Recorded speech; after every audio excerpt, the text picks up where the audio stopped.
Hello, welcome to The Real Bit Wars. I'm Chris, and you may have heard recently in a video, I got Highlight 3. You could be asking yourself, why on earth would you do such a thing? Well, the reason for that is I am on a mission to collect all of these Namcot mini clamshell cases. I don't know exactly how many there are, but today I thought it would be fun to just show you the collection of games that I do have. So we'll start off first. These are basically just the RBI baseball games. As you can see here, at 87, 88, 89, 90, and 91. There were several more of them in Japan than we got here. Next up we have what is referred to as Wagon Land. If I am saying that right, I should probably just apologize in advance that I don't really know exactly how to say a lot of these.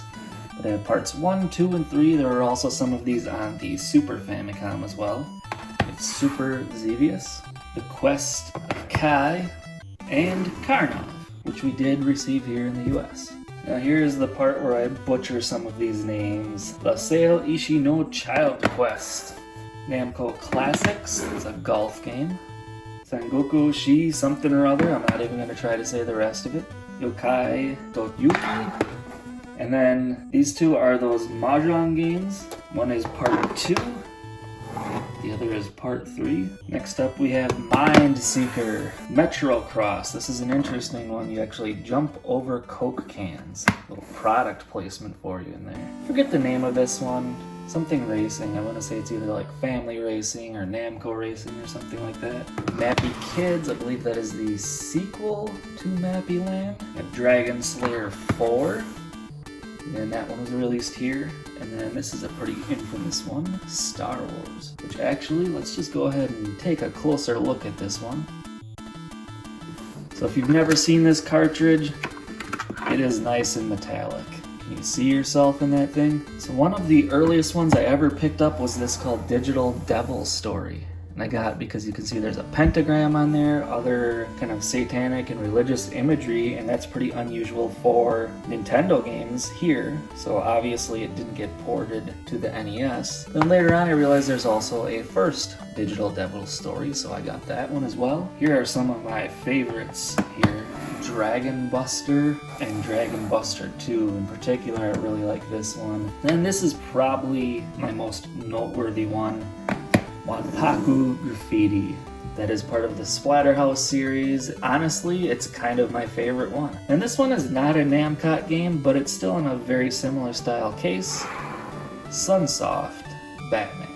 So I figured while we're at it, let's also take a look at my Famicom Disk System games. So again, forgive me if I do not know all of the titles of these. I have the Transformers game here. Here is Zelda. This is Metroid. This one I forget the name of, but this is a first-party developed game. So that was developed by Nintendo.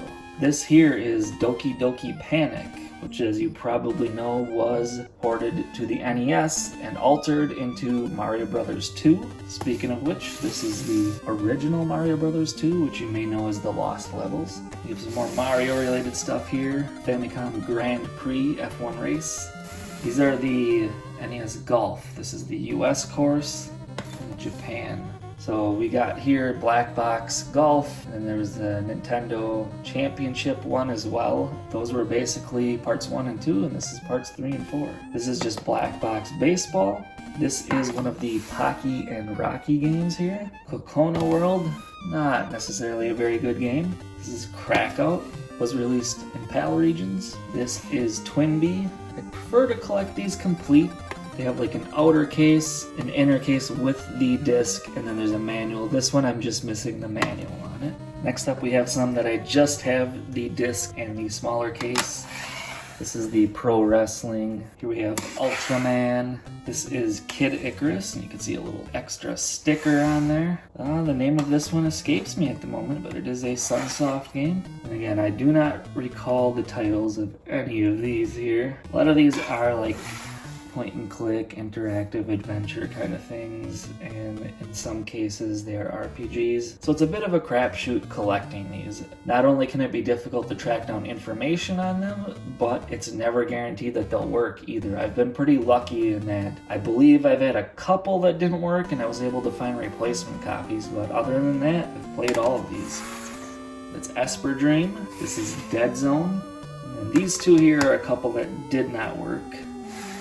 You can see one says Nintendo and the other one says HAL. Again, I don't quite recall the name of this, but it was basically just double dribble here. This is the Konami, I believe these are championship billiards or pool. A soccer one. There's another Konami game, again I forget the name. Yet another one. And here we do have some duplicates in here. There's a complete copy of Esper Dream.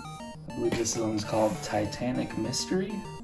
And here we do have a complete copy of Dead Zone as well. This is the last bunch of them here. This is Super Load Runner. That is one of the most difficult games I've ever defeated in my life. This is Boxel, which would also be part of the Sokuban series. Again, I don't recall the names of these, but they are part of the same series. You might notice the clock on each of them. This one is Reflect World.